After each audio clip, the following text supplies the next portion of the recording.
step to the front. Cool kids, too sweet sign for the click. Gotta give the people what they want. Gotta get eradicate quick. Yeah, I'm like Seth with the outfits. Coming in hot, too live on your outlets. Running these streets like the prophets. Thank God for the new day, can't stop it. Jay Uso with the yeet. Eat, sleep, flex, and repeat. Whole new swag with a price on the tag like Javon on the young OG. Better recognize on the mouthpiece. See the power level gotta increase. Bringing content on a daily. Feeling like Gresham Least. Greetings and salutations, ladies and gentlemen, boys and girls, non-binary pals, baby mamas, baby daddies, and everybody in between. Welcome to the season finale of the show that brings you the good vibes to the best of our abilities. And joining you as always is the voice that does most, the purveyor of mischief, Gresh.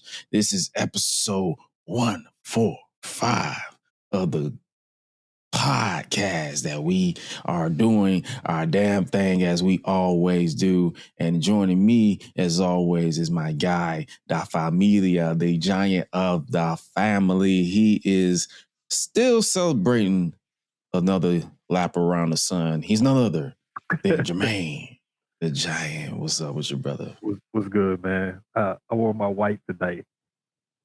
We're both I got the memo. I got the memo. We're both on the unison of the whites, of the off-white. Off-white. As they say, as the hillbillies say. I'll just play. Say, bro, if you would have hit that or like had like the LEDs or whatever, then clicked it, I would have been like, come on, bro. Oh man. That's what happens when you have a lot of gear just sitting around ready to get packed up. Man, look. That's my travel pack. Like, I just ain't packed it back up yet. But yeah, man, we are once again back here for another show for you guys. Hopefully you guys, or whatever you're tuning in, whether it's live or on demand, we constantly appreciate you guys for rocking with us this past year, because what a year it has been. 2025 has been quite the year. We have so far reached episode 145. This is episode 145. So you already know what type of time we're on. As always, we're here to celebrate, but we're also here to talk some shit. You know, that's what you guys like about us, because we talk a lot of crap about the stuff that you guys either want to talk about or don't want to talk about. Sidebar: Blake Monroe just lost the NXT North American Women's Championship in a interesting outcome. The ending was fucked up. Hey man, look, it was confusing to watch it live because, like, as I'm looking at it, I'm like, was it a kick out or did she win? And then like they rang the bell, and then I was like, hmm? But yeah, that was pretty. Yeah, that was Yeah, that I was like, huh. And then when I looked at the clip, I'm like, she didn't kick out. And I'm like, maybe she knocked the wind out of her with that reverse senton. But then I look at the size of Thea Hill, and I'm like, she not that thick or big, but that muscle will knock anybody out. She looked like she caught her kind of like on the shoulder, rib, like arm kind of area. Mm-hmm. Like that looked pretty impactful. Like that could have hurt something. And then speaking of things that hurt, a lot of John Cena fans were hurt this past weekend. Yeah, we're gonna start there. Hey, what are those shoes? I see APL. I think that's what APU, APL, something. They're off brand, which is smart because you don't want to wrestle into some actual Jordans or none of that stuff. Well, here's another thing. If he's wearing them, they're pretty comfortable. Yeah. They got to be comfortable. I mean, yeah, if he's wearing the same knee pads that he wore when he was training. He walked around in those shoes all day and then wrestled them. Yeah. So, got to be comfortable. Whatever it is. It is officially the end of the John Cena era in the WWE. He's still an ambassador, but as far as being active as of now, because wrestling business always changes, even though he's adamant that he's going to stay retired. And so far, I believe him. But as of now, John Cena's career in WWE is over. He tapped out. Gunther.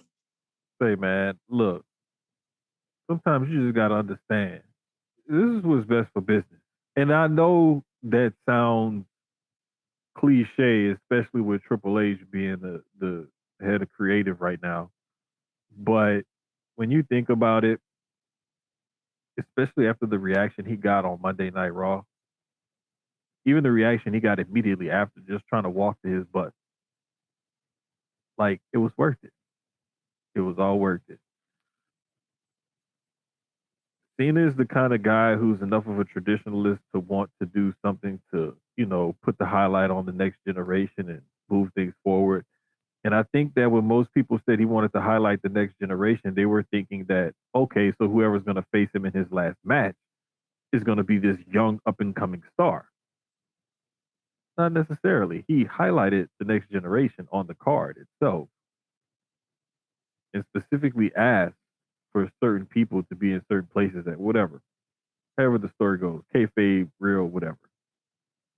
But he got what he wanted, and he wanted to go out like this. And please believe, if he didn't want this to happen or he didn't want to do this, this would not have happened this way. So if you're angry or upset about it, get over it.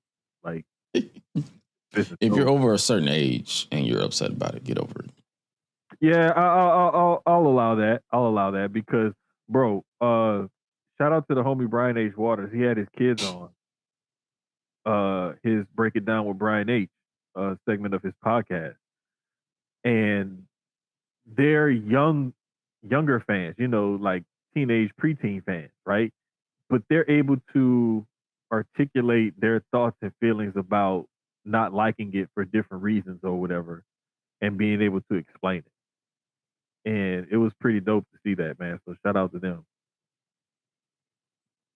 Yeah, because like I said on the Saturday Night's Main Event post show that we did over on Enemies, I literally said, whoever was in this spot was going to get booed. Yep. Whoever was in this spot was going to get turned on by that crowd. Because I want to say Ben or Cujo, somebody brought it up when y'all were talking about it. Like, what if that was X, Y, or Z in this spot? How would you have liked for them to get, booed like this or whatever? Because because I was like, yo, we was like, LA, like y'all wanted LA Knight, y'all wanted Carmelo Hayes. Whoever was winning this was getting booed out of the building. Exactly. So it's like you gotta really think about it and pick and choose your battles. And like, you want one outcome. It's like, okay, y'all okay with him losing, but I didn't like him tapping. And it's like, there's some people who didn't want him to lose, and then there's some people who thought it should have been somebody younger or whatever. There's all this different stuff, and people have different opinions. Bottom line is, you're talking about it. Mm-hmm. You're talking about it. Mission accomplished. Simple as that. Simple as that. People bought tickets, they buying the merch and everything, and people continue to talk about it. So, mission accomplished. Yeah. That's what I'm saying. And I'm like, yeah, because I saw people just, you mentioned the tapping out part. I saw people losing their minds. They was like, oh, I wouldn't, like, why did he have to tap this, that, I wouldn't have booked it this way. It's like, thank God you're not in the creative seat. Oh, for real. Because if you were in the creative seat, a lot of this shit would have literally been changing left and right every single week. We'd be bored out of our mind. Yeah. Because y'all will be inconsistent and all over the place. Oh, bro. And there's sometimes where people will express themselves and they'll have a certain opinion of something and they'll blah, blah, blah. And I'm always the person, like, I'm not gonna tell someone or just, I'm not that way anymore. Like, I'm gonna help you think through it. And then you're gonna get to a certain point after I'm asking you certain questions and stuff and laying it out, you're gonna realize why it doesn't make sense. If it's just that bad, I'll have to walk you through it then, because you're not understanding why this is a terrible opinion. Yeah, opinion. Everybody can have them. That's cool. But I mean, when it's just that far out or whatever, that bad off, nah, man. Nobody wants to hear that crap. The moral of it is your fantasy booking didn't go the way you wanted, and you're upset. It's okay. I promise. Go eat a cookie. You'll Life be goes fine. on. Life goes on. It really does. And also, shout out to NXT champion Oprah Femi. Fit like a glove against Cody Rhodes.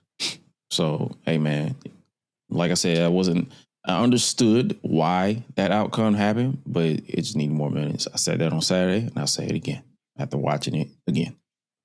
It needed more minutes. Oh yeah. But hey, They could have used at least a good 4 to 6 more minutes. tops. At least. Yep. So, hey, man, Oba will be definitely taking charge over on the main roster when his time has come. And I still, to this day, say SmackDown because they need all the help they can get. And speaking of help, I sent y'all that tweet for that article. Yeah. And speaking of help, Lyra, Valkyria, and Zarya were no help, but it don't matter. But we got Sol Ruka defeating Bayley. And hey, man, she is also someone that I am ready to see take control and take over the main roster when her time is up on NXT. Oh, for sure. She's ready for prime time. I mean, her presentation and her athleticism, her charisma, it's all on full display. And she made her showing. And Bayley is the consummate vet, willing to put the business on her back like she always does and do what's right for the company and right for the women's division by putting Soul over. Yep. And speaking of putting people over, we had AJ Styles and Dragon Lee defeating Leon Slater and Javon Evans in another sprint of a match. That was also great. So shout out to them as well. Yeah, they went with the full, like, how much time we got? All right, bet. Let's get our shit in. They went with that formula. Like, and then they probably got squeezed a little bit on time because they were trying to figure out, Cena and giving him enough time and everything. So who knows? But yeah, it was a spot fest pretty much, but it was a fun, exciting, high flying type of match, and that's exactly what you expected. The only thing we weren't expecting in that match was AJ supposedly botching the phenomenal forearm. Oh no, it was a slip, but shout out to Leon. I mean, shout out to Leon for the quick recovery. I mean, he was Johnny on the spot with it, and his reaction to it actually made you think, like, made me think, wait a minute, could they be selling something here? We've seen storylines like that in the past. I'm not saying that is the case. It definitely looked like a bot, but after watching it a couple of times, but they can definitely pivot to it to basically make it where it's like the old guys trying to keep up with the young ones, and he's like, my body's like, no, it's almost that time. They can definitely go that route. We saw it just recently, earlier this year with Jey Uso, remember? Mm-hmm. So, hey, man, shout out to them. Shout out to Saturday Night's Main Event. Shout out to John Cena. Good luck in your retirement. And, hey, man, good luck to Austin Theory, looking like Justin Timberlake in that one movie where he was bald out of his mind. He is officially been revealed as the Masked Man. And Evil Timberlake. And I felt nothing. I'm pretty sure y'all did though. But me, we nothing. we knew this was coming. It was like, oh, okay, cool. It was like, the little slow mask pull. The thing that got people is the haircut. I think that was like, because as he's slowly pulling off the mask, you see the hair, like, oh, that can't be Theory.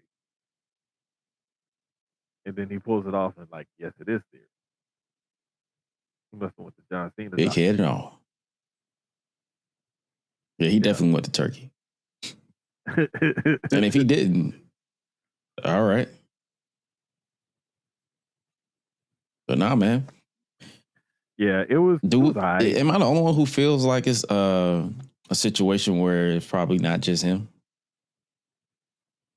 Or I'm prepared to be wrong and just let it just be him. No, I think it's just going to be him. I think if there was a situation where there was another one, I think it would be a copycat type of something, that somebody just like trying to be down. But now that this has been revealed, now that Theory, I mean, we'll talk about Breaker spearing Punk and what Punk said about Breaker's families in a second. But now that Austin Theory is officially revealed, is this single swim for him? Because this is his third repackage in the span of 5 years. 4 if you want to count the shift between McMahon's favorite prodigy to whatever the hell Triple H is doing with him. I mean, but he's technically had 2 restarts. He had the introduction with the original Seth Rollins Messiah thing in 2020. Then he became a part of the Way, and then he got reintroduced as the proverbial future of WWE under Vince McMahon. And then obviously Vince got outed. And then Triple H kind of just knocked him right down the pecking order. Like, and man had him cash in the U.S. title, cash in the Money in the Bank on the U.S. title, win the tag team titles with Grayson Waller. Didn't really do much as tag team champions to my memory. Probably have, but to my knowledge, really didn't do much. And then dragged out this whole, just, I guess you could say, breakup between A-Town Down Under, just for Theory to get hurt and get written off TV. Grayson is with New Day, and Austin is just, I'm guessing, going to ignore that because he's right back to being a heel after a couple of we want Austin chants. I'm just saying I'm doing my homework. Hey, but me personally, this is I feel like this is he has to hit, or it's a wrap for me. Like, whatever they got planned for him in this current role, it has to hit, because this is like his 3rd or 4th chance now. I mean, in a lot of people's eyes, that's how some people gonna feel about him. He's still young. That's my thing. He's still young, and he still has the look and everything. But it's something about connecting with the audience that he just cannot connect with the main roster audience. And I don't know. Let's see what they do with this. Let's see what angle they show. I mean, he was starting to connect with them. Like I told you, with the whole "We Want Austin" chants, when they was just dragging out this breakup with Grayson Waller. Yeah. I mean, this return is going to be interesting, because this isn't the reluctant heel that the fans are pulling to the babyface side because his partner is a jerk. This is something different. So that's why I'm saying, let's see, where they go. If he still has that same fan support, just getting behind him, the athlete, no matter what version of the character he plays, or let's see if people actually get behind this version of the character that he's going to play. All I will say is I hope he has a new finish, or just take the stump. Because that finish he used to do, where he put him over his shoulder and then spin him around and then just drop him on knee first, was one of the weakest finish I've ever seen in my life. Why you don't like the A-Town down? That's what it called. I believe so. Man, that was A-Town bullshit. Hey, bro. That was A-Town bullshit. Don't don't do my boy finishing like that, man. Oh, I would. I hope he been do. through I wish he enough. would do something to that finish.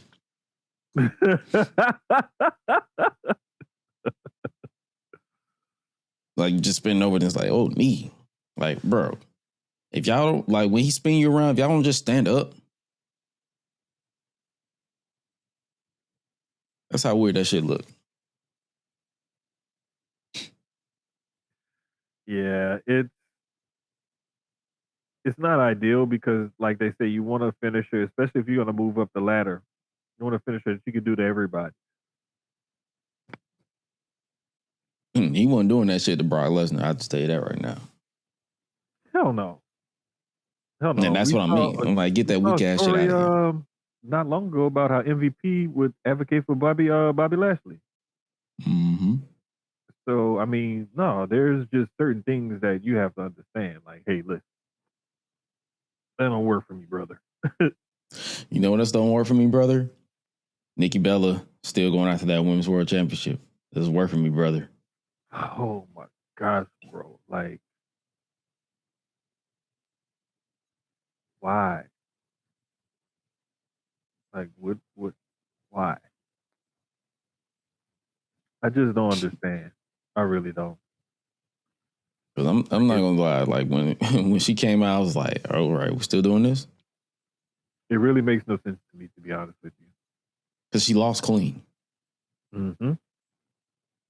No one cheated. Nope. It wasn't it wasn't a ref bump, and the ref didn't see the count or nothing like that. Nothing. She just lost her clean.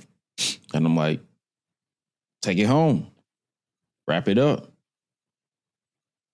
Because I think I saw on Twitter that someone was like, we need to like put the title on Raquel. We need to change. And this is another of the reasons why I'm glad none of y'all are bookers, because y'all don't make a lick of sense. Oh, bro, it'd be bad, man. That's why it's great to watch wrestling offline, because you ain't got a weird bitch in your ear telling you how something sucks. You form your own opinion. Because my opinion of Nikki Bella isn't a trend. I formed it by just watching the product. Yeah. It's one of those things, bro, to me, where honestly, it's just like, okay, we got it. That you had the big match in San Diego, you lost. And now you're back. Like, I would have been better off if someone else would have attacked Nikki and been like, nah, I'm the number one contender. I mean, Raquel did They do have that? a match. I mean, she kind of did, but like, I wonder, are they going to have a match now to see who's going to fight for it, or are they going to just make it a triple threat? They're probably going to make it a triple threat. Just to get it out of the way. Mm-hmm. Yeah. And I don't know, man. It's all weird. But what isn't weird is Maxine Dupree's first title defense. I'm seeing the progress. I'm seeing the improvement. Bro, she's really picking up on it. She's really picking up on it. And I'm really enjoying what I'm seeing from Maxine. Yeah. Yeah, you can definitely tell the Natty effect on her game. And it helps that they're actually making it into her character too. Yes. So it still has a little bit of realism to it, you know? Mm-hmm. So now all she got to do is some fine tuning, some fine polishing, and you got your modern era Trish Stratus from 2002 to 2006 on your hands. And the reason why I say that specifically is I feel like she didn't really start getting her stride until like 2002, 2003. Mm-hmm. after that Survivor Series match against Victoria, I'm like, yeah. Yeah, it took her a little bit to get going, but eventually it started clicking for her too, you know? And that's what we're seeing with Maxine. Well, we know where it's coming from because we see it on social media and stuff. It's just Oh, that yeah. you didn't get that chance with Trish. You just had to prove it on TV whenever they gave them a chance. Yeah. And speaking of chances, let's go ahead and bring in our brother from another mother. He's running a little bit behind, but he is here as always. Mr. Highlight, what's up, brother? What's up? What's up, everybody? Apologize What's up, man? for this on today. Thought I was gonna be out early enough today, but then it was like, what the freak? I hate Hey, man, life happens. It's all right. I was like, man, I go in early for this. But anyways, yeah, man. Shout out to Maxine. I just only need my only critique right now. Please, let's go ahead and just separate her from the whole Alpha Academy thing right now and just go and get her whole music. Or just have them two go serious again. That could work. It could, but she's doing well on her own right now, low key. Like you can tell she's already kind of getting that steady. Like you don't even really see them out there with her for real. You know, True. I don't even think we've really seen them because even when Gunther did what he did, you saw the two of them by themselves. You can see her with them. Mm-hmm. You know, like this is a different presentation they're giving her, like a different Maxine, where kind of reminds me of Roman in like 2020 when we were like, okay, this is a different Roman. It's not Big Dog. Go and change that music, dog. And it took a minute, but we finally got it. Maybe it's just because of this Def Rebel era. I don't know. It got to be some fire, whatever it is. I will say, when I was watching the match, it was like the reason why I kept saying she needs to polish some things. Like when she reversed something in the corner and she tried to go for her like spinning back kick, it looked mad weird because like it looked like she hit connected with her thigh and not her leg. So True. it's like in that case, it's like little things right there where she should have reversed into a back elbow. True. And then set up her spinning kick. Because it's like when you do it in that close range from the turnbuckle to right there while she's running at you, it's not gonna look normal. But I think the other reason why I didn't really lose too much sleep on it because it looks real. Like it didn't look too choreographed, so I didn't lose too much sleep over it. I ain't losing sleep at all because it's wrestling. Yeah, That's true. And long-legged opponents, like typically that are longer, always kind of have that bit of a struggle with shorter opponents sometimes because they're so like lengthy. Like we see that a little bit with B-Fab, seen it with Stacy Keibler. I think at least Fox was one of those two. Like kind of long. Like when you're lengthy like that, it can be a bit of a challenge. But it's not long-legged. Yes. Yeah, that long-leggedness, it's like you use it to your advantage, but then also it's kind of awkward sometimes when someone shorter than you is like wrapping you up and it's so easy for you to like pull out of it, you know, kind of thing. So, you know, hey, she just keep doing what she's doing, man. She on the right track and she shining. I'm looking forward to her 2K26 for sure. And yeah, man. Yeah, you'll be the only one here who buys it, but I digress. What? Last bit from Raw, we also had the renewal of the rivalry between the Usos and the New Day. As always, they haven't missed a step. Facts. Bruh. They're like salt and pepper. They just seamlessly dance together when they mix. But it's not seasoning. Facts. they're the modern day Dudleys and Hardys, or Dudleys, Hardys, and Edge and Christian, however you want to put it. Yeah. This modern day greatest rivalry of modern tag teams to date. One thing I've always noticed that the Usos they stay getting caught on that top rope. That picture caught it perfectly. That's why I saw me. I'm like, bro, y'all stay getting caught on that top rope. The only one who from that family who clears it is Jacob. True, because Solo doesn't do that much. Nah, Solo doesn't dive. He's like, bro, no. I think that's why I like Solo, because he chooses not to do it. Roman just like flies over the top. Yeah. And even he darn near once. He overshot it a couple of times. Yeah, darn near. He was like, "Oh, Roman, chill out, bro."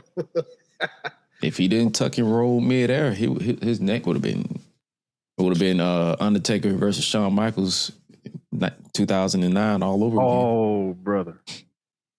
WrestleMania 25. Mm-hmm. Whew. Crazy. Man. So lucky. So blessed. Because that could have ended tragically. Legit.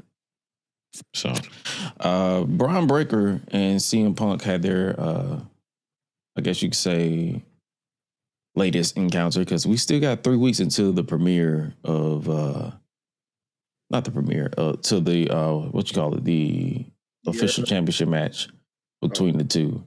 And Punk had a war of words for his number one contender after being off for 2 weeks. Including, he's like, bro, this Nepo baby with Dumb and Dumber, his dad and uncle. And then Braun talking about, you talk about my family again, I'm gonna make sure you don't walk. Like, my nigga, he responded with the same energy you gave him. Exactly. And you talked about the man's wife, bro. Like, you threatened to steal this man. You called him a crackhead and threatened to steal his wife. And you wanted the old Punk, by the way. That was very old Punk. Yes, the entire promo was very old Punk. So, what more do you want from me? Like, he gave you what you wanted, so here we are. Mm-hmm. Facts. So yeah, we're definitely getting that. I gotta say this as my fiance being the casual watcher. You know, all she kept saying was, "So when's CM Punk gonna retire?"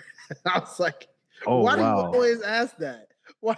You know, it's like after Cena does it, then it's just like, "Yeah, when's he gonna retire?" I'm like, "Will you let this man kind of cook right now?" I'm like, "Hey, he'll be ready when he's ready. Don't worry about it." Hey, she's trying to get Charles Montgomery to retire. Yeah, I don't know. She's been saying that for like months. You know, going back to like last year. I was just like, "Hey, man." I guess he just gives that vibe, man. Casual.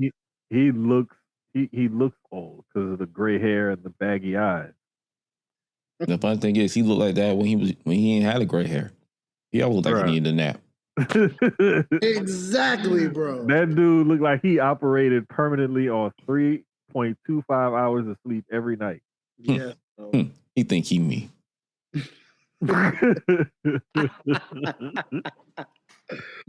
Oh man, that was hilarious, bro. That was hilarious. But now we're getting that. I'm still like, I'm trying to figure out what else can they do for 3 weeks between now and then that'll get people interested, because people are going to watch regardless. They're probably going to start messing with his friends, stuff like that. Well, so far they've messed with Rey Mysterio. Hey, you don't put your hands on Rey Mysterio, buddy. Yeah, you don't. Yeah. Unless you're Batista. What can they do for 3 weeks? I mean, that is a phenomenon. They're going to have Paul Heyman out there rambling? Or Eddie. Oh, boy. I hope not. I mean, they could do a thing where they like they suspend them for smashing LA Knight through that poor little car. That'd be more so Bronson than Braun. That was Bronson. So right. And then he would have to be out there by himself trying to handle business. And he can get into it with somebody, or like, what are you looking at? You know, some backstage something to give him something to do for a week. Unless them unmasking theory this early is what they're going to be doing for the next 2 weeks. That's possible. So. Well, you know, Pierce put his foot down, said he wanted to know. So ain't nobody taking that bald head man serious. You see theory on that. True. Somebody. I'm still ain't giving that nigga no credit. I hear being an alcoholic on the job. Who does that? I need a drink. Oh, that guy. Oh, A lot of Raw and SmackDown authority figures, evidently. Think of the children. True. This is true. But yeah, that was Raw. Switching gears to AEW. For those of you who care, we have the Continental Classic that is continuing on. We have the updated brackets for the Gold League. We have a two-way tie in the leaderboard in Okada and Speedball Mike Bailey after Collision. And then on the blue side, we have another tie for the lead between Claudio and Takeshita, 7-for-7. After basically going at a tie. I believe this was the first tie or the first draw of the tournament this year. So great match on Collision. Collision actually came on at 4:30 on Saturday as opposed to the usual time because of Saturday night's main event, John Cena. They weren't going to go head to head with that. Nobody was going to watch it. Plus, weren't they in like England or something? Wednesday it was here. And then on Saturday, they're in Cardiff. And then next week, they're going to be in England. Cardiff, okay. Gotcha. Man, I always love those international crowds because they always go crazy. Man, so we got Okada, Bailey, and Fletcher. Always 6.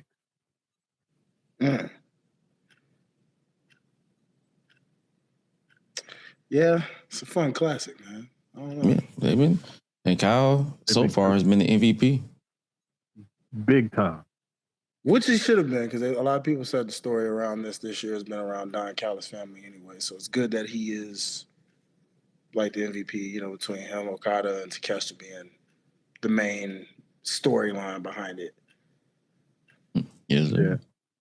Yeah. What's next for the new women's tag team champions? Babes of Wrath. That we have. I know Mercedes came out and she was like, I'm pretty sure she's probably going to be wanting to come after these titles at some point. They're making these a big deal right out of the gate. Yeah. So, I love it. I love it because it's a good look for those two. Mm-hmm. They're a bit of an odd couple because they both bring the same kind of funky charisma, but in different ways. And everybody likes them. So it's hard not to root for them. Facts. True that. We have 2 matches confirmed for World's End. Like I said, for those of you who don't know, we're not going to be covering those over here because we're not going to be here to watch it. But we have a rematch from Revolution of this past year, or was it last year? Was it 2024? I think it was last year. Yeah, 2024. Swerve Strickland, Samoa Joe, Hangman Adam Page in a triple threat match or 3-way match for the AEW Men's World Championship. Now I wonder who's the surprise person to get involved in this one. It's funny how it's synonymous at this point for interference. Mm-hmm. 3-way triple threat means no disqualification. So someone's getting involved, and someone's returning. And that could be anyone, y'all. Like you talking. What if it's just the dojo, his ops homies and the dojo get involved to help him retain? Based off what me and Gresh saw, I don't think they much of a problem for these two. Yeah, they're not a problem. You saw Wednesday. Yeah, they got lit up. Yeah. I'm thinking bigger. I'm thinking MJF. I'm thinking somebody returning that's probably been on the shelf for a minute that we forgot about. Keith Lee. No, I was just playing. Hey, you talk about storytelling. Him and Swerve do still got unfinished business. That would be hilarious, bro. That's a good way to twist that. Bro. If Keith Lee come back And he started beefing with Swerve. All Swerve got to do to kill that is like, man, why you bringing the bullshit? And just walk off. Like, he ain't got to fight. He's like, bro, why you bringing the bullshit? And just walk off.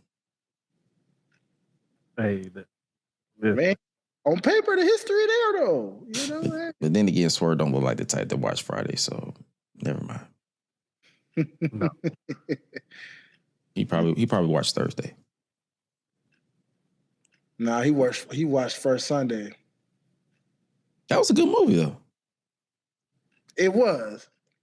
But Especially with Cat Williams. Especially with Cat Williams. Like, that man said... you should always watch the bloopers of those comedy shows. Because that man Cat Williams was like, he's like, somebody's breast milk, somebody's breast stank. And pass it down, nod it, and look right over.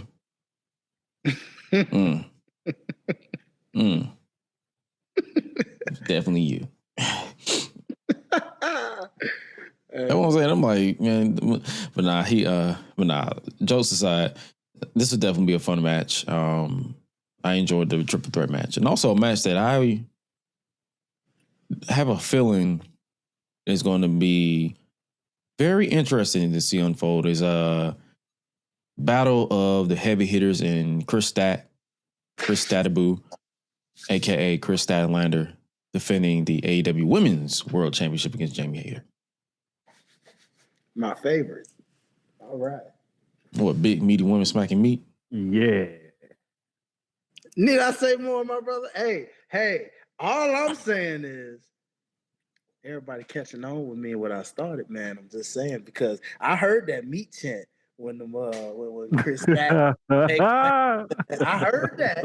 I heard them and I said, now that's what you're supposed to be chanting when you see this, god dang it. I said, now that's what I want to hear. Do it with the women. Otherwise, I'm looking at you sideways. God dang it. They understood the assignment. I'm proud of you, AEW. I'm proud of you. Thank you for the meat. Thank you very much. But yeah, you mentioned Dynamite. We pretty much got the holiday bash next week. So, well, tomorrow is 3 hours. Oh, great. 3 hours of that. 3 hours of SmackDown going into next year. Mm-hmm. They are all trying to kill me. God help us all. They are trying to kill me. Just 3 hours. Yeah, because for Dynamite, tomorrow, they got 8-woman tag. Mm-hmm. It's Mercedes, Monet, Athena, Marina Shafir, Megan Bain versus Babes of Wrath and the Timeless Love Bombs. Sheesh. All right. We got the Continental Classic. John Moxley versus Roderick Strong. Kyle Fletcher versus Pac.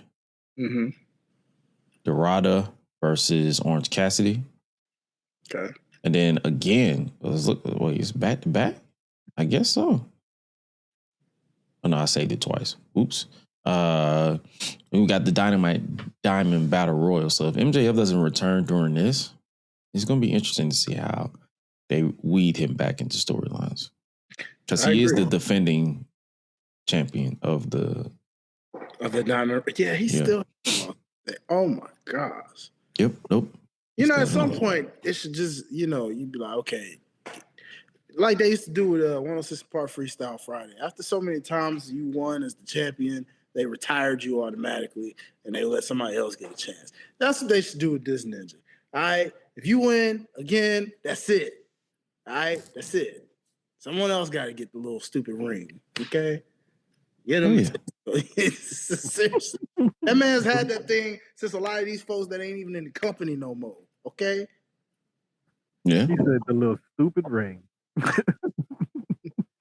Hey man, that's what it is, bro. Like they even put a freaking replica of the thing on the site one time. I was just like, somebody seriously gonna buy that? Probably, but still, the freak. I was like, all right. Cool. He's like, yeah, I got it. The last two matches, they got FTR defending against the Bang Bang Gang, and FTR. Of course. And the Elite versus the Don Callis family for all of $100 million, or not 100, $1 million of the Young Bucks money. They're wrestling for money. I don't care. But what I do care about, now that we got all the wrestling talk out the way, it's time to give out some awards and celebrate some people that went down this past year. It is now time for the end of the year awards. For those who don't know, we already voted and gave our awards, if you will. And the video is going to be up on Patreon tomorrow. I got stuck at work, so I didn't have time to chop it down and edit it. But it will be up on Patreon for everybody to see. It's not going to be behind the paywall, but it will be up on Patreon. Something a little extra for you guys over on Patreon to see our thinking process. And it's going to have some gems in there because it's always some sidebar conversation that we don't ever really talk about. All kind of stuff in there. Come on. Oh, yeah. So we're going to start off how we voted. In order, for those of you who don't know, this is how we did the voting this year. We have the rules. Every promotion is eligible, including independent wrestling. The timeline is January, season premiere time. So like whenever we came back before the Royal Rumble early in January, all the way to December 15th, which was yesterday. So basically that is the timeline for voting. If anything happens after this, it don't get counted. You got to try again next year, or try to convince your promoter or your booker to book you before December. There is no tiebreaker necessary through the 3 votes. However, there were a couple of moments where we had 3-way ties, and we took it to the wheel. Spin the wheel, made the deal, and the wheel picked a lot of these outcomes. For us, how we basically break down how we vote or how we nominate people is we evaluate the win-loss record. So if you were a loser, you probably didn't get voted. That's okay. Championship wins, quality of competition and feuds, and overall wrestling ability. Some fun, some light. So we're just gonna tell you this right here, right now. This awards, this list is for fun and games. Don't get in your feels. If you're gonna get in your feels, this is not the show for you, because I'm gonna tell you this right now. You don't give a fuck. Not in the slightest. It's all fun. It's literally us just having fun, giving our props to the men and women and that put their bodies on the line for our entertainment for the past 365 days of this year. That's it. I would have said 66, but it's not a leap year, I don't think. So we're going to start off with the male superstar of the year.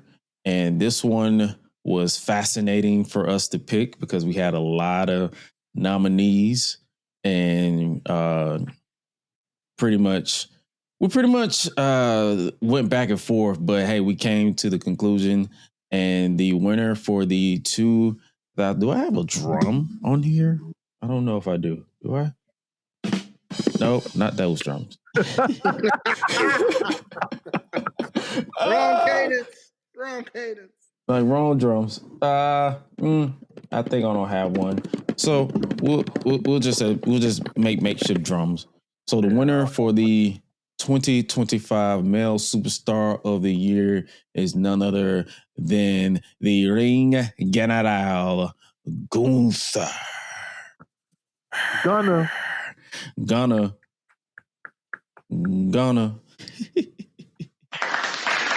there we go. Hey man, shout out to Gunther, man. Retired John Cena, man, out here pissing everybody off, bro. And he got it. He got that last one in like right as the deadline was coming. Mm-hmm. He won me over when he retired Goldberg. Bruh, hey, y'all gotta catch the show on Patreon, because I believe you said that. Mm-hmm. I'm like, that's it. Talking about it. I'm like, that's all I needed.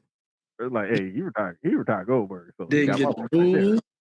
Didn't get none of them booze. It wasn't until you got this retirement going, and you're like, oh, okay. Crank me up a notch. All right. Hell yeah.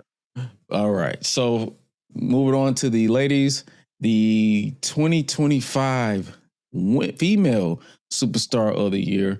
This was also a toss up. I think this was this another three-way tie, or did we all just settle on? No, I think this was no. We all voted. the first one We for all the voted for this one. I got the votes right here. We all voted on this one, and the 2025 lady superstar of the year is none other than the timeless one, Tony Storm. bro. She was like like the best character in pro wrestling for a good stretch. Still is, yeah. Like just a great character. Great character. Like shout out to her. Shout out to Luther. Wishing him a continued recovery because he definitely added to the gimmick. And shout out to Mina Shirakawa. She's out here adding to the gimmick as well. So overall, fun time. And Mariah May for that. And Mariah May, Blake Monroe, whatever her name is. Hey, bro, she got over a fucking small package. Oh yeah, I remember that. People were pissed. She's been getting a small package over for the longest. Like, I can't tell you like how funny that is for me. Oh yeah, she said it don't matter if it's big or small, it's still gonna get over.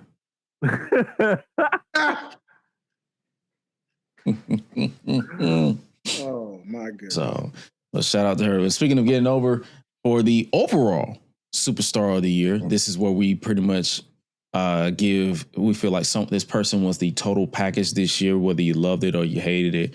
And this year, we collectively voted for none other than the man who just retired, none other than John Cena.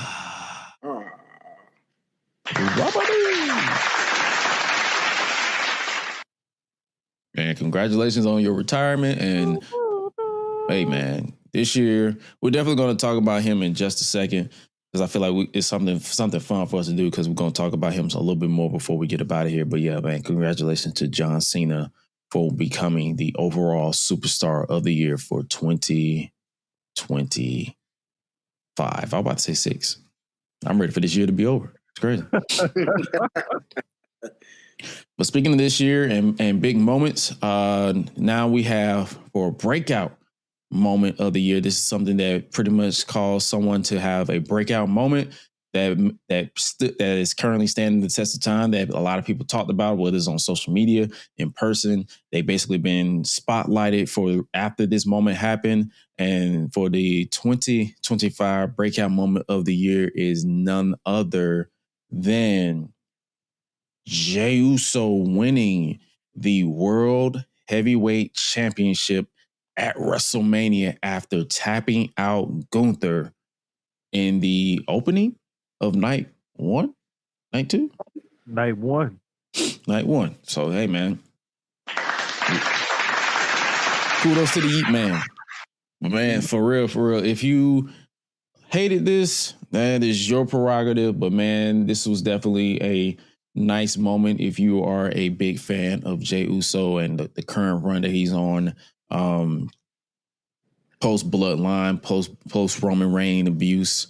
So like, shout out to him for proving everybody wrong by achieving one of the ultimate prizes that you will ever want to achieve in your wrestling career. So yeah, shout out to Jey Uso. 4 letters, 1 word. Ooh. Food. But I know that Jey Uso winning the World Heavyweight Championship was a surprise to people, but that surprisingly wasn't the surprise moment of the year, or at least the biggest surprise moment of the year. And that honor goes to none other than the heel turn of none other than John Cena. That was the biggest surprise. because a lot of people weren't really like they like there's no way they're going to pull the trigger. There's no way they're going to pull the trigger on this, And they did. and they did. And our reaction on the actual heel run itself is very well documented on this show. We were not fans. However, the moment itself made you go, "Oh, this is about to be big," and it did become big. All right, the biggest pile of dog shit you'll ever see. That's how big it got. So it did get big. It took the size of Rikishi. Say, man. Yeah. It was bad. But It's big ass. Given the context of it, it is what it is. It was what it was. It's not the end of the world. So it's like we're not losing sleep over it anymore. I'm tired of arguing about it. It happened. But what I am not tired of arguing about is the next moment, which is the biggest what the fuck WTF moment of the year. And this one was unanimous across the board.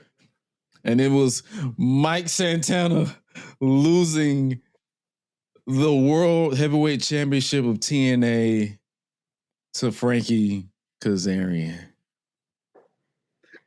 Worst decision in the last 5 years of wrestling. Hey, man.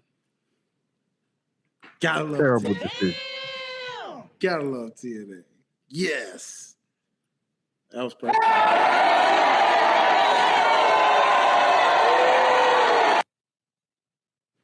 Nope. Awful. There it is. I mean, come on, man. The OG. Listen, this is not a slight at Frankie Kazarian, I promise you. But it's like, well, at least to me, I don't speak for anybody, but for me, it's not a slight at Frankie Kazarian.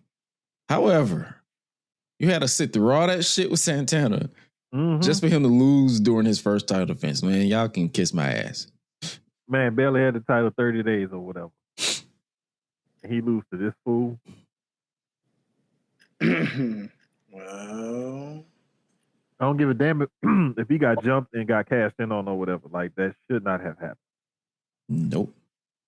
And speaking of what should happen is we're already making jokes about this outcome here.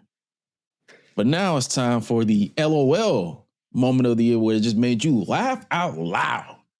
Just laugh. Like there were I'm gonna give y'all the nominees for this one because it wasn't a lot of nominees, but it was the nominees.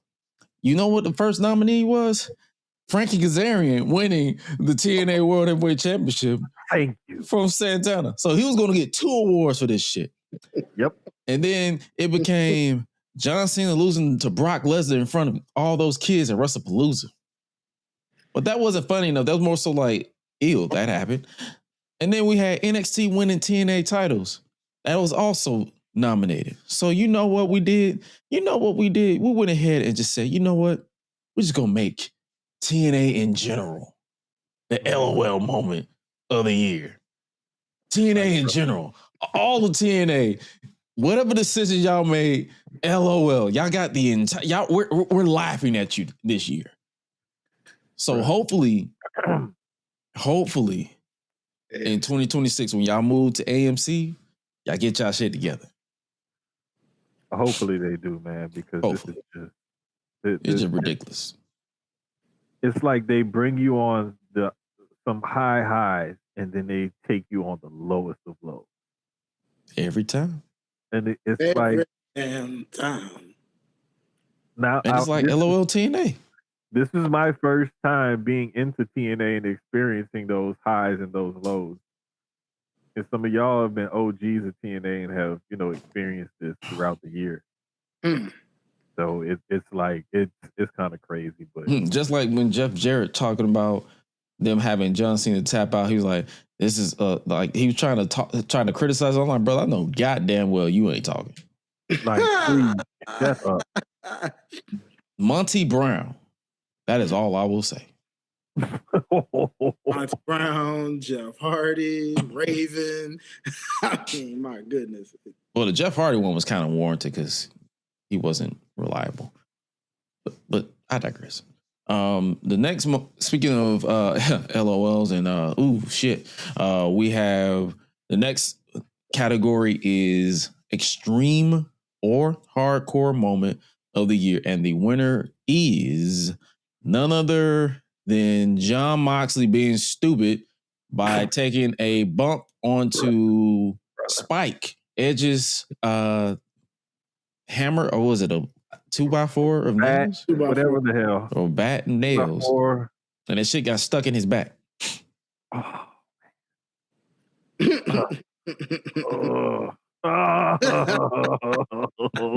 boy. Like, brother. You are an idiot, brother. Hey, man. His brother. You know how crazy you got to be to say, hey, I got an idea. If this is what comes of it. Not taking that bump, brother. Well, I know Renee cussed his ass out when he got home. I think she's used to it at this point. She probably just be like, really, John? Really, John?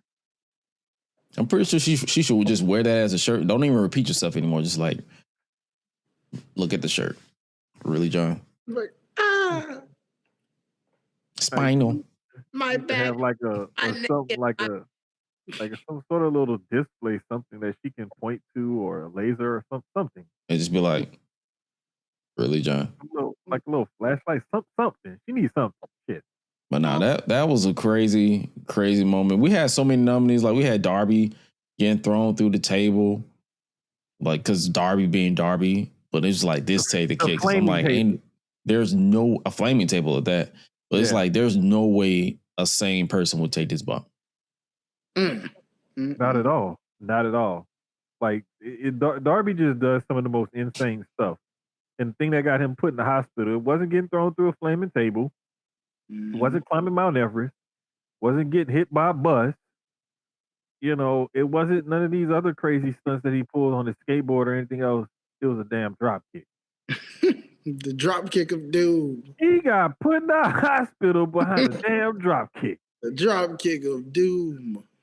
Mm-hmm. Brother. Oh, brother. The next categories, we're winding down. Not really, but we got like a couple more after this one. But this one where we're switching to the in-ring work, and we're going to give love to the in-ring work, and that is including the pay-per-view match of the year. And the winner for our 2025 pay-per-view match of the year goes to Bianca Belair, Io Sky, Rhea Ripley at WrestleMania for the Women's World Championship. The build to it was kind of a headache because Rhea Ripley was being Rhea Ripley to a lot of people. But hey, man, once that bell rung, the ladies did their thing. It's unfortunate that Bianca got injured during this match. Yeah. But it was amazing that supposedly or whatever, like when you can tell when it happened, she still went through with the rest of the match. Like, and that was pretty unbelievable for her to still be able to finish the match with that finger in that kind of condition. So, and it's just confirmed that Io Sky is one of the best wrestlers on the planet, period, male or female. Oh yeah, without question. And they were able to carry this storyline wise between those three ladies for a couple of weeks. And I kept looking at it like, how are they going to top last week? And then they would top it. Then they would top it. And then it's like, okay, the match itself has to be something. And look where it ended up. Yeah. You see how different opinions can affect an outcome. I wasn't really a fan of the build because I feel like it was kind of lazy. Jermaine had fun. It's subjective, ladies and gentlemen. That's the beauty of watching wrestling. And look how we all agreed to and got here. Yep. So hey, Crazy. shout out to these ladies. For sure. Yes, sir. The next match we have is the TV side, basically non-pay-per-view, where it's free TV. You get this crazy match on free TV. And we had so many nominees from Mercedes and Athena, which is still a great match that you guys should check out from the Owen tournament. We had, I forgot another match that we had. We pretty much, it was mainly AEW side. Like we even had the recent Kyle Fletcher versus Speedball Mike Bailey as a nominee for TV match of the year. Like it was so many nominees. Danny Luna versus Indy Hartwell from the TNA side, the dog collar match that they just had. So many great matches. CM Punk versus Seth Rollins. However, we came to the conclusion, or this is one of the matches where we had a three-way tie and we had to spin the wheel to make the deal. And the wheel pretty much spun on this. And after sitting down thinking about it, it was a great choice. And that TV match of the year for 2025 is none other than Will Ospreay and Kenny Omega versus the Don Callis family at AEW Australia Grand Slam. Bro, the funny part about it was I thought this was a pay-per-view match. Nope. And Gresh had to tell me, nah, bro, that was on TV. I was like, was it? Are you sure? Crazy. Because it was during the build to Revolution where they had the Ospreay versus Kyle steel cage match. Yeah, so it was funny because I was trying to nominate it for one category and it ended up in this category and then it ended up winning. It was pay-per-view-esque. That's all. You had the right idea. Yeah, exactly. Thank you, Highlight. Right idea, wrong category. And then it ended up winning. Now we have we're going to switch gears right back to giving credit to the up-and-coming stars or the stars that are trying to break out, even if they've been around for a very, very long time, but they're still trying to break out. And for the male breakout star of 2025, that goes to none other than the young OG, Javon Evans. Enough said. Hey, man, that kid he the future. No. What he said, he the right now. He's like, I'm right now, son. Look, whatever he want to do, cool. I'm down with it. Because, like, that kid he is so talented. And he's gotten better, promos solo and battling against other people off the cuff in the ring and stuff, Mm-hmm. And always puts on an exciting match. And he's one of the things that is underrated about his game is how he sells. Oh, yeah. And he makes everything look like he's about to die. What a guy. Right. So now we're going to switch gears to the ladies. And this one was also another no-brainer for the 2025 breakout star on the female side, none other than the queen of serfs, the Black Queen herself, Sol Ruka. Yes, sir. Former NXT Women's North America champion, former Speed Women's champion. She just defeated Bailey at Saturday Night's Main Event in front of a lot of people. So shout out to the young Sol Ruka. Yeah, man. She's very exciting, very athletic, very charismatic. Like I talked about earlier in the match with Bailey and everything. But, bro, like, she ready. She's ready for that next level. She ready. Hopefully they don't drag out this they won't with Zarya, but hey, that's another thing for another day. Zarya thicker than lumpy oatmeal. Yep, we love Zarya too. Yep. But speaking of sending love, we're going to take a slight slight pause to send love and respect to those who have passed on, because this is the part of the awards where we give props and flowers to those who have left us in the entertainment as well, sports and entertainment side of things. This year we're going to combine both 2024 as well as this year. So the Unleashed Legends for the class of 2024 and 2025 is none other. Leading the charge is the late Malcolm Jamal Warner, passed away this past July. Also gonna give love to Sabu, who passed away. What was it? This September.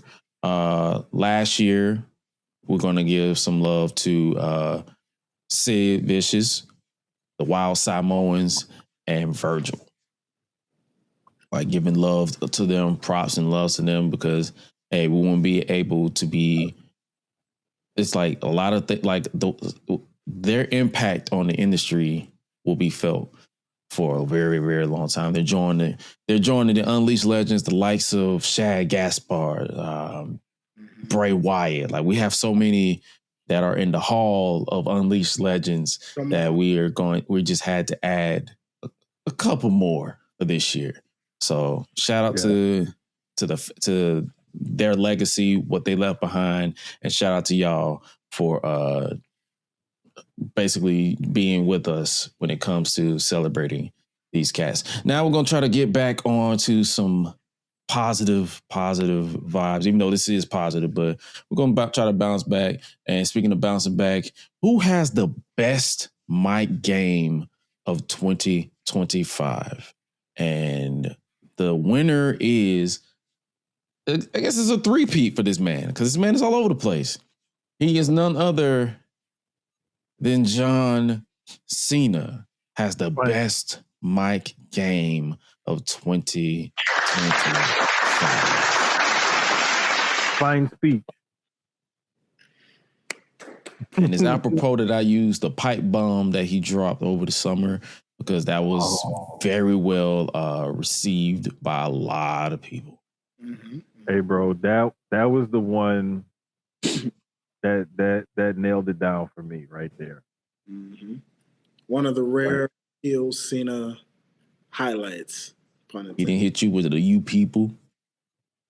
Bruh, it was one of the rare heel Cena highlights. It really was.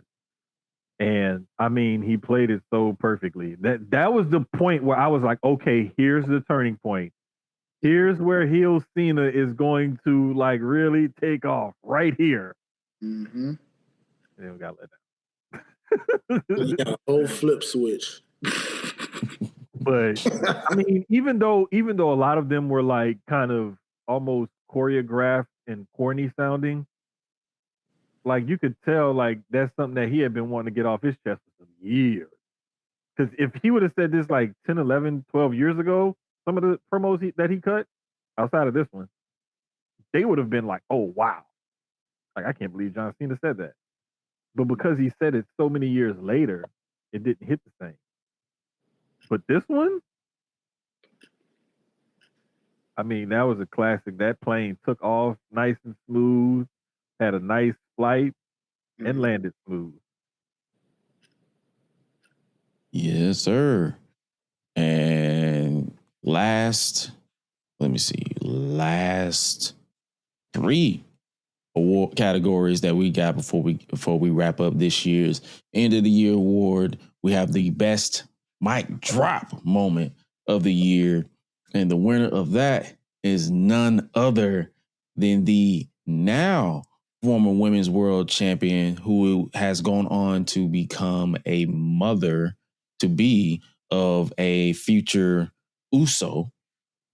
She is none other than Naomi, with her mic drop of basically telling these heifers, in her word, to get ready, because she can have a baby in her arm, and she's coming back for that women's world championship.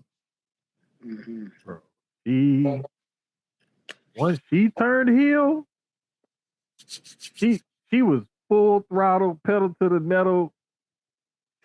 all gas, no brakes. To borrow a phrase from Jacob Fatu, Mm-hmm. bro, she was. I mean, bro, even at Wale Mania, she stayed in character. Mm-hmm. Bro, she has just been on one, and I'm really, really, really, like I said before on this show, really happy for her and Jimmy, because if you know their story, you know their struggles, you know how special this is to both of them. Mm-hmm. So to say that it couldn't have come at a worse time is a selfish thing to say for the people who said that. And I've expressed my thoughts and feelings on that on this show before. But man, that promo was, whew. Mm-hmm. She went from Naomi to Trinity back to Naomi, is the way I describe it. Yes, sir. And make sure you guys tap into Patreon so you can see how we actually came about to that conclusion, because it was definitely a great conversation.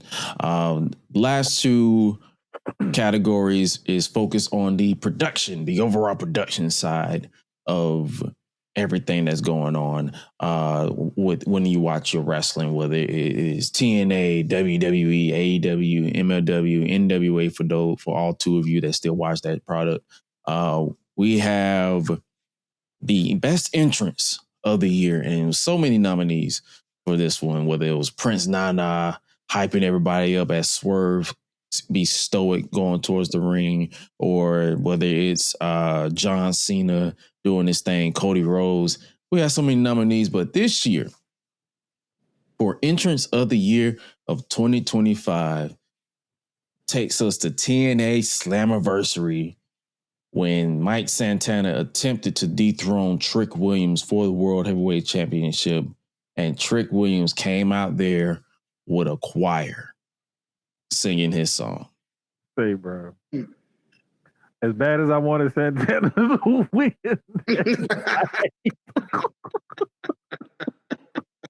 and once I saw the choir, I was like, nope, never mind. I want Trick to win. My boy said, nah, yeah, you can have Frankie Kazarian, but I'm cool with my nigga Trick. Hey, listen. Yeah, let him retain. I love Mike, but we let Trick win tonight. Look, man, Frankie Kazarian could have waited. Like, damn, bro, what are y'all doing, dog? What y'all doing? Well, if you like those odds, just remember we still got 2K26. A certain someone still has their half to cash in, so just keep that in mind.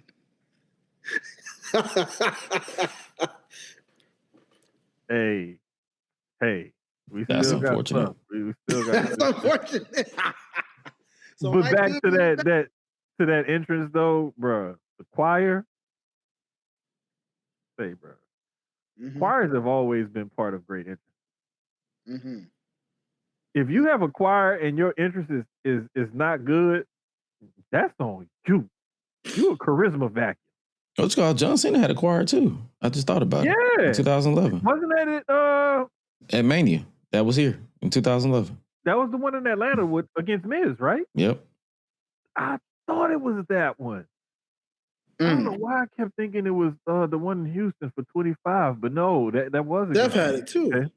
The one in Houston, I think that was a drum. That was like a drum line. So that was the second time they did the drum. That was the second time they did it was either a drum line or a marching band. It was something militant. Florida, he had. For I know. Florida 24, he had a band. I'm talking about for 25. I think he had something militant. Okay. Not 20. You said 25 or 26? I thought it was 25 for some reason. 25 was all those millions of John Cenas. Okay, it was the John Cena army. Okay, the lookalike army. Okay, you're right. I knew it was something militant. But yeah, the John Cena lookalike. The lookalike army. Okay, got it. So yeah, man. That choir was choir top notch. Mm-hmm. Mm-hmm. And the last category is for the music side of things. Y'all know how we do over here. We always pay attention to music, how everything sounds, how everything looks. Is the acoustics good? Is the jibber jabber good? Is the snare good? Is the snare higher than the bass? So that means we just hearing a whole bunch of hi-hats for no fucking reason. we're critiqued like that because we're in the industry of music in some way, shape, or form. So and even if we weren't, we still have an ear for what's good and what's not because we've been around long enough to listen to music and to listen to some good theme music in the wrestling business. And I can tell you right now, nothing from WWE is on this list.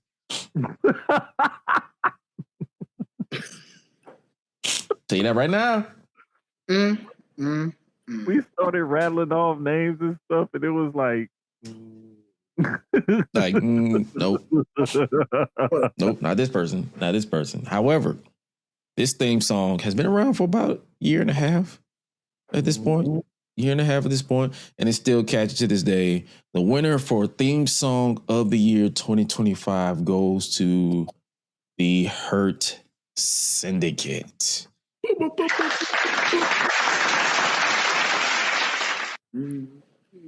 We hurt people. Hey, one time for West Side Gun.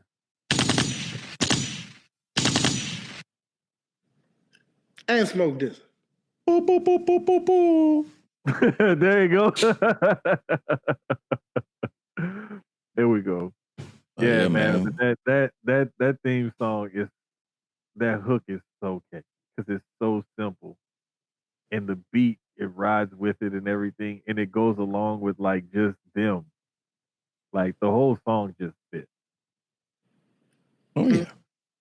Love it. Shout out to Bobby Lashley, wishing him a speedy recovery because I believe they just confirmed he's injured. But Shelton Benjamin will be still around representing the Hurt Syndicate until he recovers. According to Fightful, he'll be out for a while. But that is our 2025 end of the year awards. We condensed the categories massively this year because we wanted to give a new basis, a new structure this year. So for next year, we'll likely add more categories for us to vote for and have more fun. But hopefully you guys enjoyed our picks.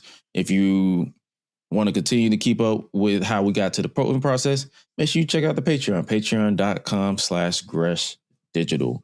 And we will definitely post the winners on our socials at Gresh Unleashed so you guys can see how we do our thing over here. But yep, that was the 2025 end of the year awards. And we just ended this talking about music. Before we get to our final topic of the day, we got to get our song of the week. My song of the week, I don't even know if I could talk about it because I got a sneak preview of some stuff. So I'm looking for another one. Like, no lie, I legit don't know if I can even talk about it. Since it's Christmas, I'm going to be in the festive nation and give some Kelly Clarkson some love, some Kelly Clarkson and Pentatonic some love. So Growing Up Christmas, what's the name of the song? Growing Up Christmas.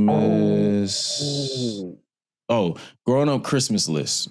Growing Up Christmas List with Pentatonic and Kelly Clarkson. That's definitely I got it. I freaking got it. Uh-oh. Boo, boo, boo, boo, boo. I'm gonna send it to the group chat so y'all can keep it out too. This is a classic where I'm from. So if you haven't heard this, just go to YouTube and type in Otis and Bonquisha. Oh Lord. Oh Lord. Oh Lord. Oh Lord. Just type in Otis and Bonquisha. that is like a Christmas classic in New Orleans. Oh Lord. I like. Well, it's not quite a Christmas song, but It don't have to be.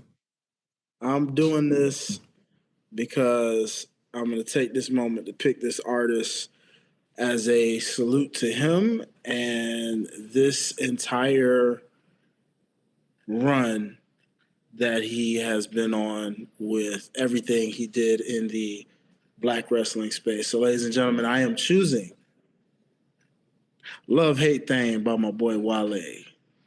As this year Love has hate ended, thing. we didn't, it's a category of its own, but we didn't mention this enough. But as this year came to a close, we did witness the final year of a Wale Mania. Unfortunately, due to some, For now, for now, because Wale is so indecisive. I'm just gonna be real. So he'll be back in a couple of years. Hey man. Well, until then, for now, it's my way of just kind of saying, hey, thank you, my brother, for what you've done in the wrestling space, in the music culture in general. So this is my way of showing you salute throughout this year by making that my final song of 2025 for the song of the week. And see y'all in 2K26 with it. Yes, sir. Now, before we get up out of here, we talked about John Cena. We pretty much talked about his final match.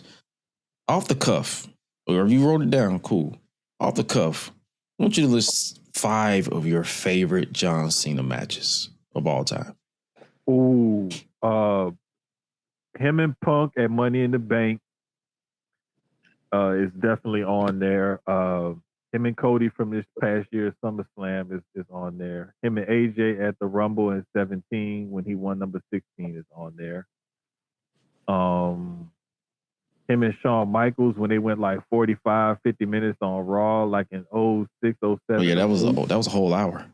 Yeah, an hour. Okay, that one is definitely on there. And the last one is hard to say, man, whether, because I want to put one of his, like, he got a couple of matches that could be in that 5th spot, like the I Quit match with Randy Orton, the Last Man Standing with Umaga, or the one that kind of cemented him as like you are the guy is when he got Triple H to tap out at WrestleMania 22.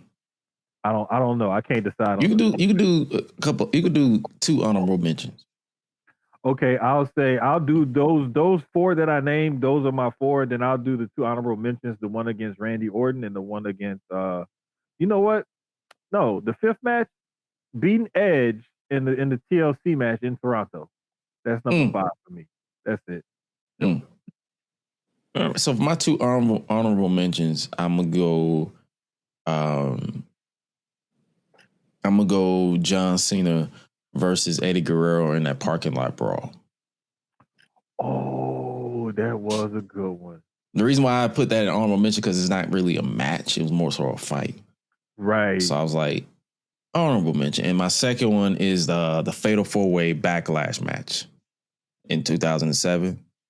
Hey, I was there for that one. I know exactly which one you're talking about. Yeah, I was but there. that was here, right? That was here, wasn't it? Yeah, it was in Atlanta. I was there. I was there for that one. I'll never forget because I had a buddy that was a real big C Nation fan, man. He was pro John Cena. So that's when he had just came out with that dog shirt. And he had bought that mug fresh off the stands, wore it to the arena that day. I was like, oh man, I was like, you're such a Cena lover, bro. I was like, but hey, that's a good one actually. So those are my 2 honorable mentions. My 5 matches. You mentioned it. Cena versus Umaga, Last Man Standing match. Like that's one of my all-time classics that I still watch to this day. John Cena versus AJ Styles, their SummerSlam match. Oh, that from 2016. You like the SummerSlam one better than the Royal Rumble one? I like that one a little bit better. I don't know why. I just like that one a lot more. Like, don't get me wrong. The Royal Rumble one is dope. Like, I love it. They didn't leave the ring, none of that stuff. Like, it was great. But that SummerSlam, I don't know. I think because it just felt like a big deal. Well, wasn't that like the first time like they had? No, that was the second time. They fought at Money in the Bank. But Cena baited AJ Styles into like keeping Gallows and Anderson out of it. Yeah. And then he was like, just come straight at it. And then they went straight for it. And I'm like, yo, this man. And I think on top of that, I love the fact, even though he was there at the Royal Rumble, I love Mauro's call on this one as well. Mauro Ranallo's call on this entire match. Okay, so it's always a fun time to look back. Yeah, Mauro's pretty underrated. I do love, and it's like I watched it a couple of times and I still love it. I do love their match at WrestleMania, him and Shawn.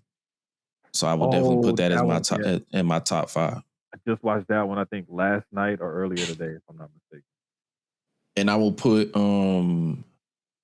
honestly, I will put him versus Kevin Owens at the one where KO got the win at I think that was the Elimination Chamber.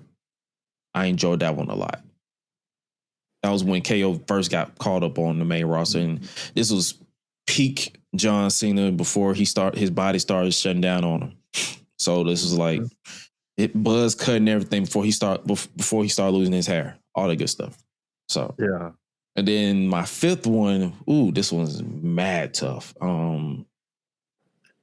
It would have to be him versus Brock at Extreme Rules 2012.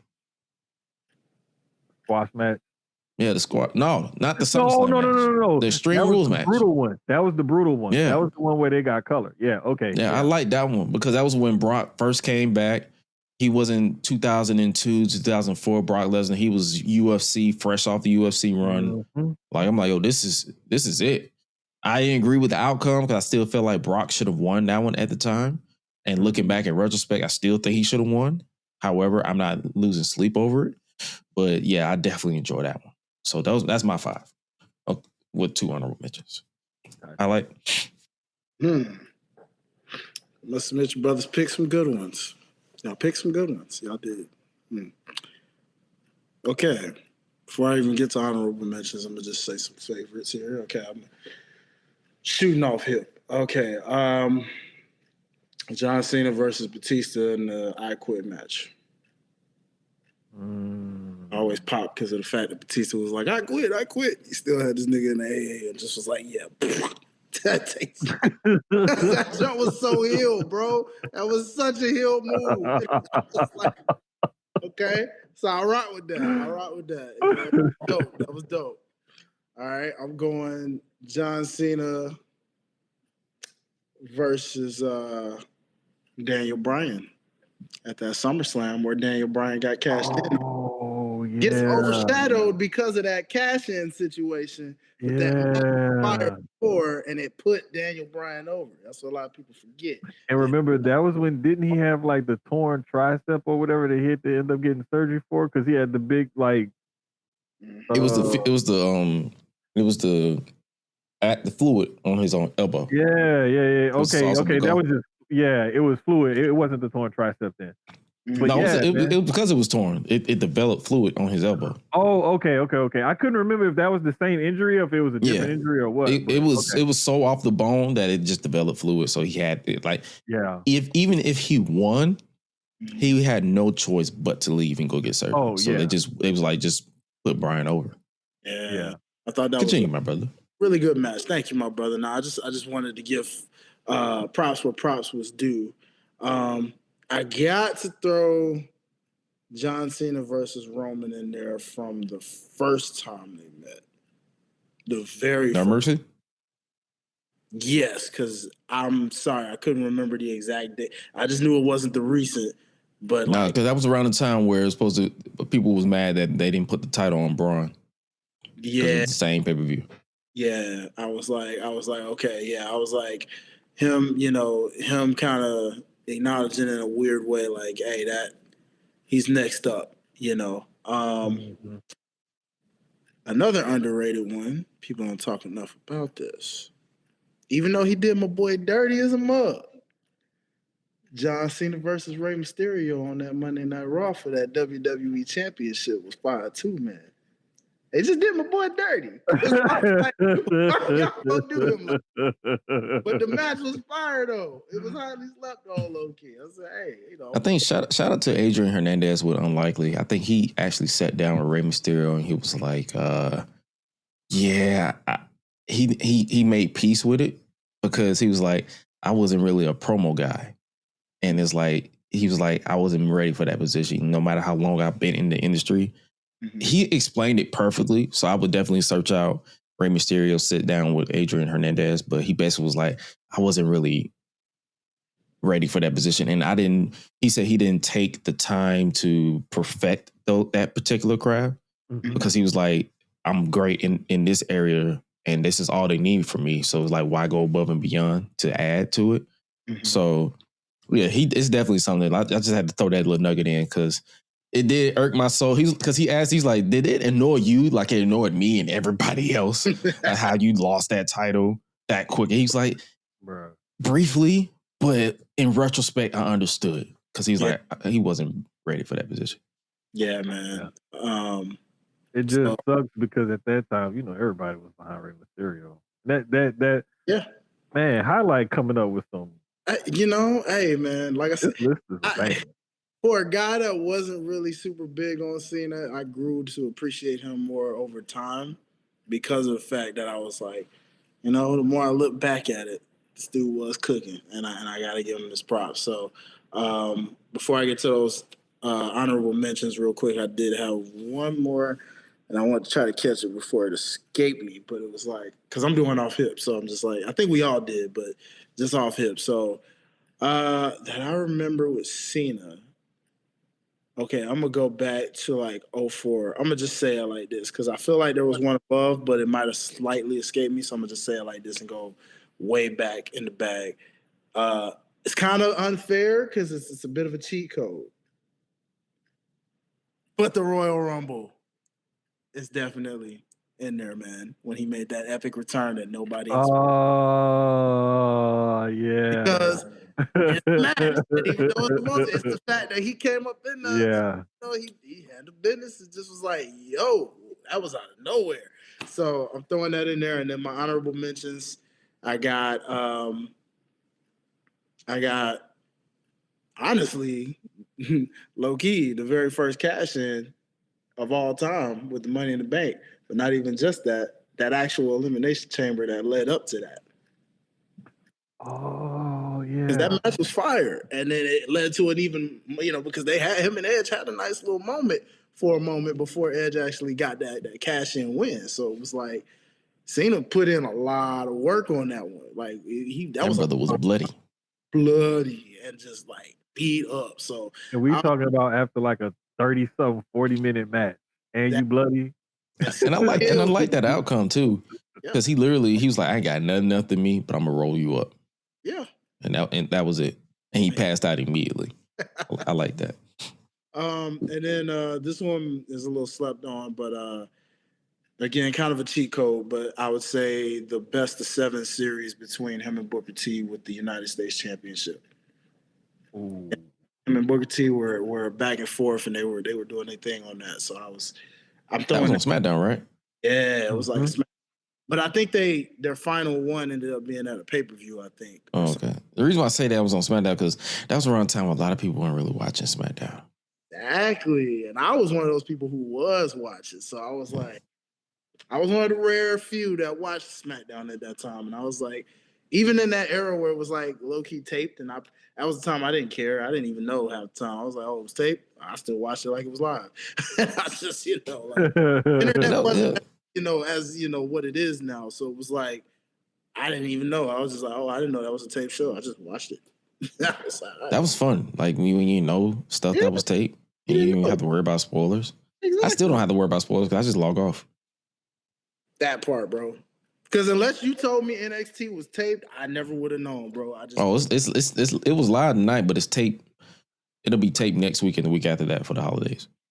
See, and if you wouldn't have never said that, I would have never known. I would just been like, oh, okay, cool. Unless it just felt like a tape show.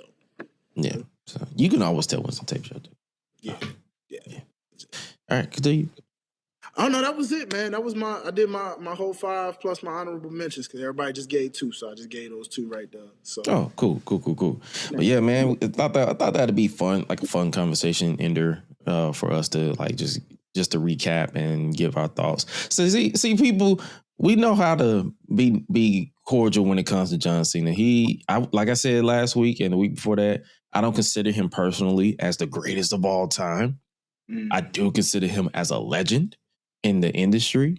Like if you show his picture, people know who the fuck he is. Even if they don't know, they have not seen a single second of wrestling, but they know who John Cena is. Mm-hmm. Yep. Even though he got that from Yayo, but he made it pop. And it's synonymous. So, hey man, Shout out to John Cena. Shout out to everybody who won the Entity Awards. Shout out to y'all for rocking with me, rocking with us. And shout out to my esteemed brethrens here for rocking with your boy for the past year and a half. Because, hey, man, this is our show. And this is this is it for the season, for the current finale, or the current season, I should say, of the Gresham Lease podcast, because we'll be taking the next, I guess you could say, month-ish off. Taking vacation. If that We're taking a vacation. If that be the case, let me ask this then on the fly. Should we give a sample of what we think shot in the dark might happen on next year? Like maybe a 3 predictions, bold predictions of next year? For 2026? Yeah. I mean, we can. Warner AEW and NXT going to have to, and WWE going to have to coexist if that and Netflix deal goes through. Ooh. Mm-hmm. So I think they'll be able to. I think they'll be okay. Oh, yeah, it'll be okay. I'm just trolling. What you call it? Jordan Grace, Obafemi, and JC Jane gonna get called up to the main roster at some point in 2026. Okay. And AJ Styles is gonna retire. Wow. Oh man. He wasn't even Way to trying, go out on a man. limb, Greg. He wasn't even trying. I thought he was gonna throw something random. Seriously, like, bold prediction. Come on, Jermaine. But no, if I had to do bold again, my last bold, that was just me trolling again. My last bold is Mercedes Moné is going to shock everyone with her character work, because whatever she's been doing in 2025 will be nothing compared to what she does in 2026. Mm-hmm. Okay. All right. I like that. She's still gonna have haters though. Of course. I'm gonna say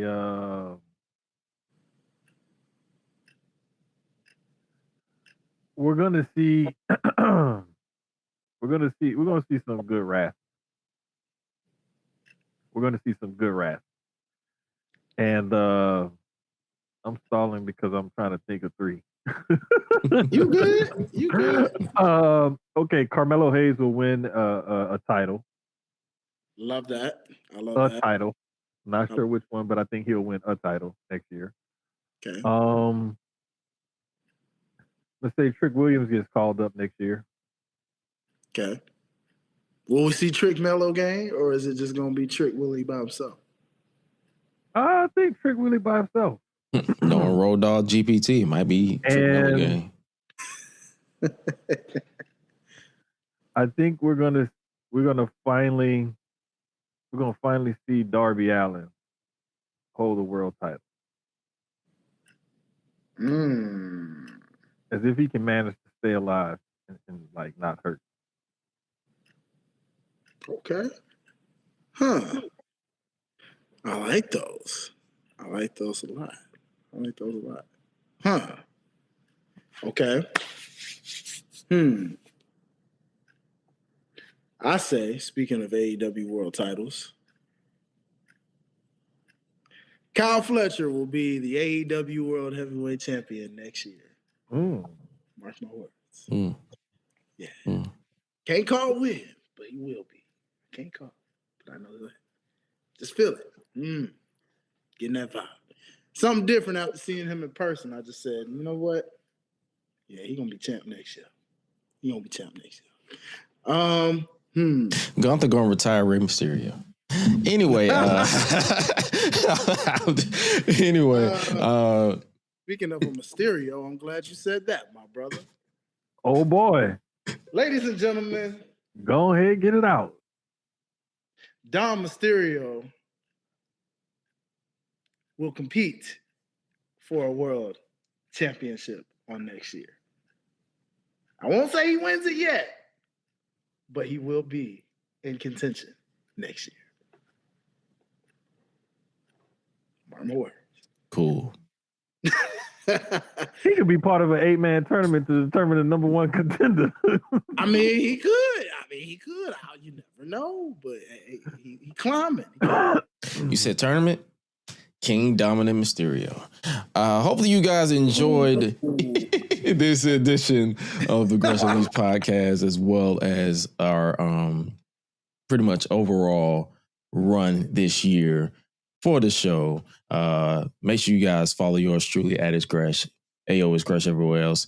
Just as a reminder, for 2026 and beyond, the new home on the YouTube side of the Gresh Unleashed podcast will be merging with all other content that we plan on releasing in 2026 over on youtube.com/@itsgresh. We're merging everything because it makes sense to keep everything in-house and make sure it's a one-stop shop for you guys to enjoy all the content we have for you. We're not pulling into WWE. We're not going to have you go to Tubi, then YouTube, and then Peacock, and then wherever Timbuktu, Netflix, wherever the fuck they be having all this stuff at. Yeah. We're going to have you in one central location, youtube.com/@itsgresh. And if you want in the audio format, it'll be the same as always, www.gressunleashed.com. You can follow my guy over here at the Jermaine, as well as at the underscore Jermaine, as well as at Sucio Sports. You know, he be talking football and all type of sports over there.